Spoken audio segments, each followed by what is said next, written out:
तो हम जीविका के तहत जितने भी इम्पोर्टेंट क्वेश्चन है उसका अध्ययन कर रहे हैं। इसके तहत हम लोग पहले भी 3 वीडियो देख चुके हैं और ये चौथा वीडियो होगा। इसके तहत हम लोग देख रहे हैं विज्ञान एवं प्रौद्योगिकी के तहत जितने भी क्वेश्चन आएंगे वो हमारे वीडियो से आएंगे और आप लोग इसका यमदा अध्ययन करें। और कोशिश मेरा यही रहेगा कि जितने भी क्वेश्चन हो हमारे जितने भी वीडियो आए उसी के तहत आए। और मेरा यही प्रयास रहेगा कि आप लोग की तैयारी में बहुत ही बूस्टअप आए, जिसके तहत आप लोग का सिलेक्शन पक्का हो। जीविका के इसी कड़ी में हम लोग का ये चौथा वीडियो होगा, जिसमें हम लोग देखेंगे विज्ञान या प्रौद्योगिकी मतलब साइंस एंड टेक्नोलॉजी से जो इम्पोर्टेंट क्वेश्चन होंगे उसको हम लोग याद करने की कोशिश करेंगे। आप लोग भी इसे कंटिन्यू देखें और कॉपी कलम लेके जरूर बैठे। जो क्वेश्चन आपको लगता है कि ये क्वेश्चन हमें नहीं आता है तो उसे कॉपी कलम में लिख लें। ठीक, हम लोग का पहला क्वेश्चन है भाभा परमाणु अनुसंधान केंद्र BARC की स्थापना कब हुई थी? तो ऑप्शन ए है 1952, ऑप्शन नंबर 2 है 1972, 3 है 1913 और 4 है 1955। तो इसका आंसर होगा 1913। भाभा परमाणु अनुसंधान केंद्र BARC की स्थापना हुई थी 1913 में। ठीक, अब हम लोग क्वेश्चन नंबर 2 देखेंगे। क्वेश्चन नंबर 2 कह रहा है मलेरिया के कीटाणु की खोज किसने की थी? मलेरिया जो होता है मच्छरों द्वारा होता है। ये मलेरिया के कीटाणु को खोज किसके द्वारा किया गया था? ऑप्शन नंबर बी है, ऑप्शन नंबर फर्स्ट है रोनाल्ड रॉस, ऑप्शन नंबर 2 है इबन सिन्हा, ऑप्शन नंबर 3 है हार्वर्ड आइकन, ऑप्शन नंबर 4 है JS थॉमसन। तो इसका आंसर होगा रोनाल्ड रॉस। रोनाल्ड रॉस द्वारा ही मलेरिया के कीटाणु की खोज की गई थी। ठीक, 3 नंबर क्वेश्चन देखेंगे। 3 नंबर क्वेश्चन में क्या कर रहा है DNA की खोज किसने की थी? DNA की खोज किसने की थी? ये हम लोग देखते हैं DNA के माध्यम से हम किसी का माता पिता का पता लगा सकते हैं कि ये ओरिजिनल इसका माता पिता कौन है।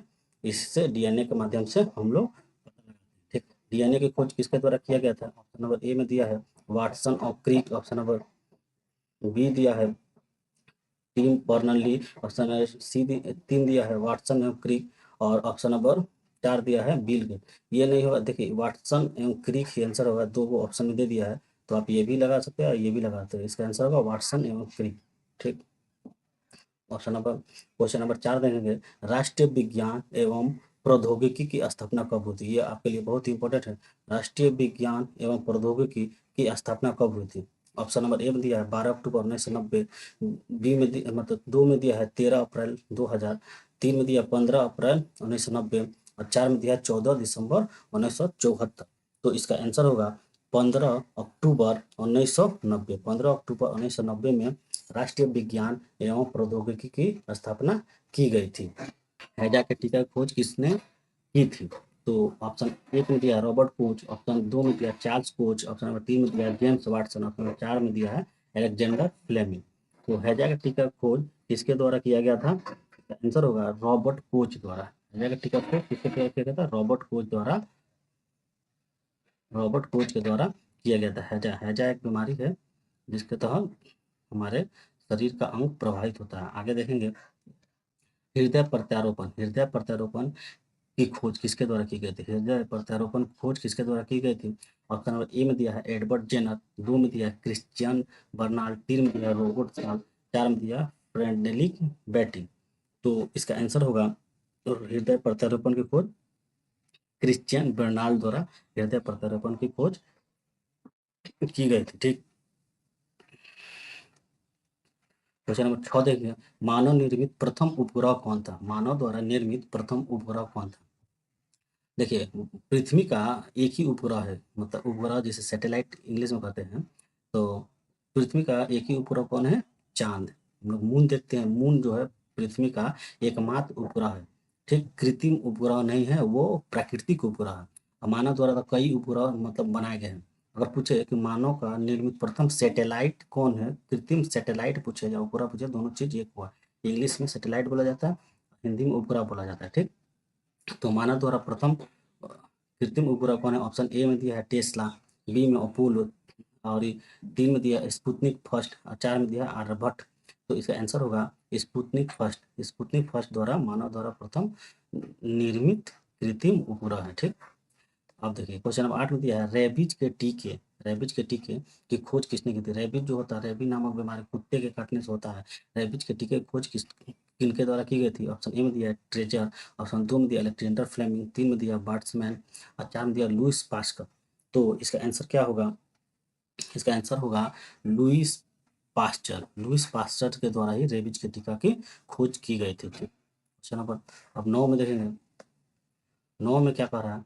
मानव शरीर का कौन सा अंग टाइफाइड से मुख्य रूप से प्रभावित होता है? मानव शरीर का कौन सा अंग है जो टाइफाइड हो जाने पर प्रभावित होता है? ऑप्शन ए में दिया आमाशय, बी में दिया है गुर्दा, 3 में दिया फेफड़ा, 4 में दिया आंत। तो इसका आंसर होगा टाइफाइड में आंत जो है हमारा मुख्य रूप से प्रभावित होता है। ठीक है, क्वेश्चन नंबर 10 देखेंगे। यहाँ पे गलती हो गया है, यहाँ पे रानी नहीं होगा, यहाँ पे पानी होगा। पानी पानी पानी के गंदगी से फैलने वाला रोग है। पानी की गंदगी से फैलने वाला कौन रोग है? Malaria, TB, plague, typhoid. इसका आंसर होगा टाइफाइड। टाइफाइड पानी के फैलने से फैलने वाला रोग है। ठीक है, अब आगे देखें। एमएमआर टीका किस बीमारी में दिया जाता है? एमएमआर टीका किस बीमारी में दिया जाता है? तो ऑप्शन देखें। पहला है स्मॉल पॉक्स, मॉम्स और रेबी। दो है मेसेल्स, मॉम्स, रूबेला। मॉम्स मॉम्स और रेबीज। देखिए, और उपरोक्त में से कोई नहीं। तो इसका आंसर होगा मेसेल्स, मॉम्स और रूबेला। इसका आंसर होगा मेसेल्स, मॉम्स और रूबेला। एमएमआर का टीका किस बीमारी में दिया जाता है? मेसेल्स, मॉम्स और रूबेला। ठीक, हम लोग आगे देखेंगे। क्वेश्चन नंबर 12 देखेंगे। क्वेश्चन नंबर 12 में दिया है एड्स का पूर्ण रूप है। एड्स का पूर्ण रूप है। एड्स का फुल फॉर्म पूछा है। तो दिया acquired immune deficiency syndrome, acquired immune deficiency syndrome, acquired efficiency deficiency syndrome. उपरोक्त में से कोई नहीं। इसका ऑप्शन एक ही होगा, एक्वायर्ड इम्यूनो डिफिशियंसी सिंड्रोम। ठीक, acquired immuno deficiency syndrome. Question number 13 देखेंगे। 13 में क्या बोल रहा है? निम्न में से कौन सा अम्ल पेट के जीवाणुओं को नष्ट करता है? पेट के जीवाणु जो होता है, पेट में जीवाणु जो होता है उसको नष्ट करता है कौन सा अम्ल? तो ऑप्शन नंबर ए में दिया है H2SO4, ये नहीं होगा। 2 में दिया है HNO3, 3 में दिया है HCl और 4 में दिया है H3PO4।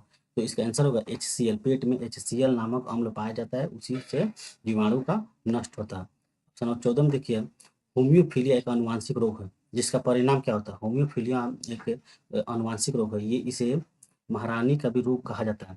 ऑप्शन नंबर ए में दिया है खून का थक्का जमने की क्षमता कम होता है, खून की कमी हो जाती है, थायराइड और रक्त का नहीं जमना। इसका आंसर होगा रक्त का नहीं जमना।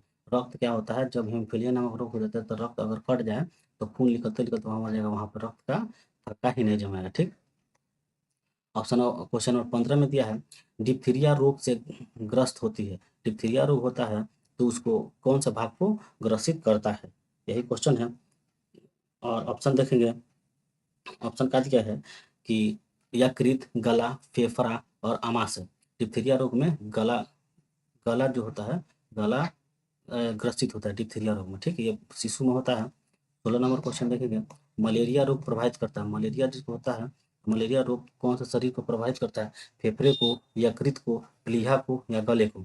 तो मलेरिया रोग में जो होता है हमारे शरीर के प्लीहा को प्रभावित करता है, प्लीहा को प्रभावित करता है। क्वेश्चन नंबर 17 देखेंगे। एड्स में डी का मतलब क्या है? एड्स में डी का मतलब क्या है? इसका आंसर होगा डिजीज डिसफ्रिनिटी, डिफिशियंसी या डिसेबिलिटी।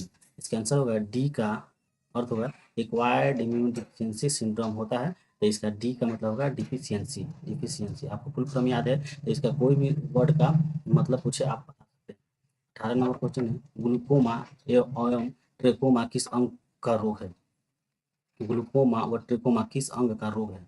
यह रोग है ग्लूकोमा ट्रेकोमा। ग्लूकोमा और ट्रेकोमा कौन सा अंग का रोग है? यकृत का नहीं है, गला का नहीं है, फेफड़ा का नहीं है, आँख का है।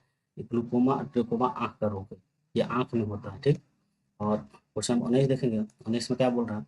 हेपेटाइटिस रोग में शरीर का कौन सा अंग प्रभावित होता है? हेपेटाइटिस रोग में कौन सा शरीर का अंग प्रभावित होता है? ऑप्शन नंबर ए में है गर्भाशय, ऑप्शन नंबर सी में है, ऑप्शन नंबर मतलब 2 में हृदय, 3 में है यकृत, 4 में है गुर्दा।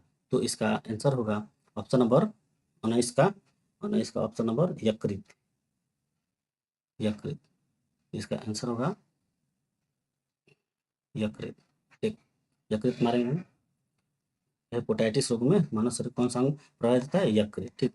20 में डैश रोग पानी के माध्यम से होता है। कौन सा रोग है जो पानी के माध्यम से होता है? ये तो बहुत आसान क्वेश्चन है, टाइफाइड। टाइफाइड पानी के माध्यम से होता है। डेंगू मच्छर से, मलेरिया मच्छर से, प्लेग जो होता है एक प्रकार का वायरस से होता है। शहद का मुख्य घटक क्या है? शहद का मुख्य घटक क्या है? क्वेश्चन नंबर 21 देखेंगे। शहद का मुख्य घटक क्या है? Glucose, sucrose, maltose, fructose. तो शहद का जो मुख्य स्रोत जो है फ्रुक्टोज है। क्या है? फ्रुक्टोज है। शहद से हमें क्या मिलता है? फ्रुक्टोज मिलता है, फ्रुक्टोज। क्वेश्चन नंबर 22 देखेंगे। रेबीज के टीके की खोज किसने की? जो रेबीज जो कुत्ता काटता है उससे रेबीज नामक बीमारी होता है, रेबीज नामक बीमारी होता है, इसका खोज किसने की थी? ऑप्शन नंबर ए में देखें एडवर्ड जेनर, 2 में लुइस पास्चर, 3 में देखें अलेक्जेंडर फ्लेमिंग, 4 में है आइंस्टीन। तो इसका आंसर होगा लुइस पास्चर। लुइस पास्चर द्वारा रेबीज के टीके की खोज की गई थी। 23 में देखिए रतौंधी का कारण होता है। रतौंधी जो होता है आंख की बीमारी है, जो रात में दिखाई नहीं देता है। तो इसमें क्या होता है? इसमें आयोडीन की कमी नहीं, विटामिन ए की कमी, विटामिन सी की कमी, विटामिन डी की कमी। इसका आंसर होगा विटामिन ए की कमी से रतौंधी नामक बीमारी होता है। ऑप्शन 24 है घेंगा रोग किसकी कमी से होता है? ये भी बहुत ही आसान क्वेश्चन है। घेंगा रोग ऑप्शन नंबर 1 है आयोडीन की कमी से, विटामिन ए की कमी से, विटामिन बी की कमी से, उपरोक्त तो कोई नहीं। इसका आंसर होगा आयोडीन की कमी से। आयोडीन की कमी से गले में घेंगा रोग हो जाता है, जो गला में दिखाई देने लगता है। ठीक है। ऑप्शन नंबर 25 देखेंगे। क्वेश्चन नंबर 25 में कहता है कौन सा विटामिन यकृत में संचित होता है? हमारे लीवर में कौन सा मतलब विटामिन जो है संचित होता है, मतलब स्टोर होता है? तो ऑप्शन नंबर ए है, मतलब एक में दिया है विटामिन ए, बी 2 में दिया है विटामिन बी, 3 में दिया है विटामिन सी और 4 में दिया है विटामिन डी। तो इसका आंसर क्या होगा? इसका आंसर होगा हमारे यकृत में विटामिन ए संचित होता है। ये रहा टोटल 25 क्वेश्चन।